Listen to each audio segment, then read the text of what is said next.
One group that do want to get rid of them, as well as the taxes, the duties on fuel. They want gas, electricity bills to come plummeting down, mainly due to the green levies. One person and one group that want to do that are the Declaration Together, the Together Declaration Group, and its founder, Alan Miller, who joins me now. Hello, Alan. Hello, Kevin.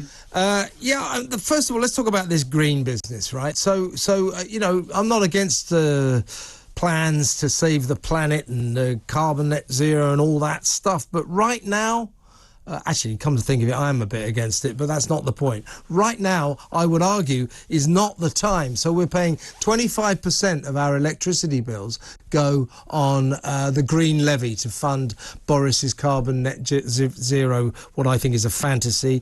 8% of our total energy bills go to pay for the government's green project, the windmills, the solar panels, etc. Plus, of course, the fuel bills continue to rise due to duties. So it's time. Why will Liz Truss come right out of the blocks and say she will axe the green levy? Because Rishi Sunak says he's going to continue it. So what's going on? What do you think should happen?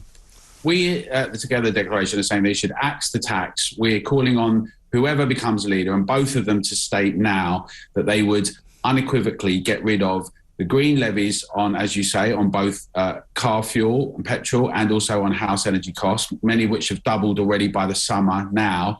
And we're heading into a situation where by October, they're going to go up by a significant amount more.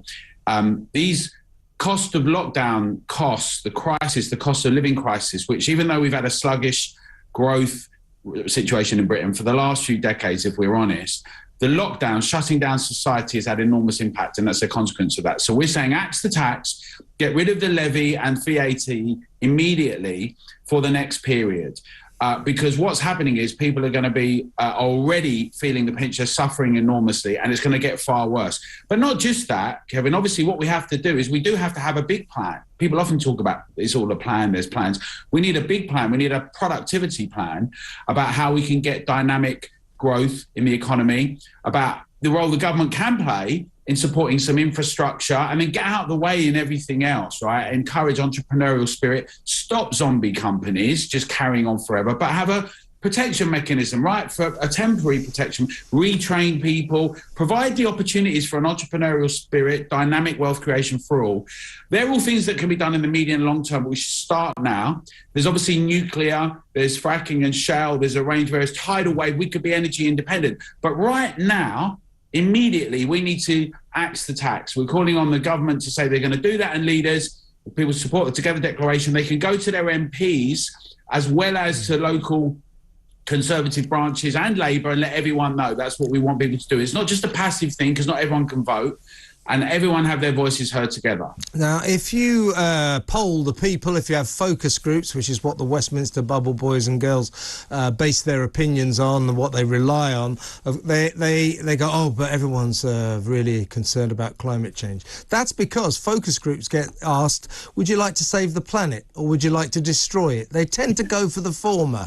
The point is when you say, well, now that you want to save the planet, that's going to cost you hundreds, maybe thousands of pounds more on your energy bills, they tend to change their tune. Now, come October, Alan, the energy cap will change and energy bills will go up to an average of about £3,300, £3,500 a year. It will plunge 10 million people into poverty. That's partly due to the green levies. Why do these politicians persist with green levies, with the green dream, when they know it will plunge 10 million people into poverty? I think one of the problems is that people get caught up with an overall idea and they follow.